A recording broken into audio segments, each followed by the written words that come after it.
आता बघूयात टॉप 9 राजकीय बातम्या।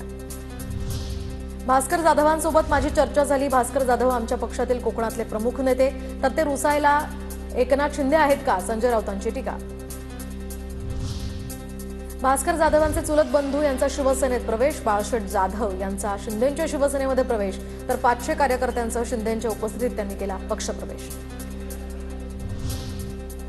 फक्त 3 तासांसाठी ईडी आणि सीबीआय हातात द्या, अमित शहा आणि मातोश्रीवर येऊन शिवसेनेमध्ये प्रवेश करतील, संजय राऊतांची अमित शहांवर टीका।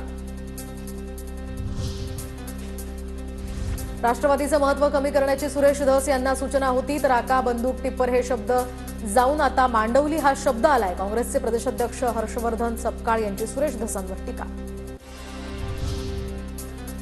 मुख्यमंत्री देवेंद्र फडणवीस आज चंद्रपूर दौऱ्यावर, तर सन्मित्र महिला बँक रौप्य महोत्सव सोहळ्याला उपस्थित राहणार। कार्यक्रमाला सुधीर मुनगंटीवार उपस्थित राहणार का, याकडेही लक्ष। उपमुख्यमंत्री अजित पवार आज नाशिक दौऱ्यावर, स्थानिक स्वराज्य संस्थांच्या निवडणुकांच्या पार्श्वभूमीवर हा दौरा महत्त्वाचा, तर नगरोत्थान महाअभियानांतर्गत पाणी पुरवठा योजनेचं अजितदादांच्या हस्ते उद्घाटन। ठाकरे गटाच्या स्थानीय लोकाधिकार समितीकडून आता मराठी भाषा दिनानिमित्त जोरदार तयारी। 27 फेब्रुवारीला मुंबईमध्ये भव्य सोहळा, उद्धव ठाकरे करणार मार्गदर्शन। परिवहन मंत्री प्रताप सरनाईक उद्या गुजरात दौऱ्यावर, तर सरनाईक गुजरात बस पोर्ट प्रकल्पाची माहिती घेणार। गुजरातचे परिवहन मंत्री हर्ष संघवी यांच्यासोबत होणार बैठक।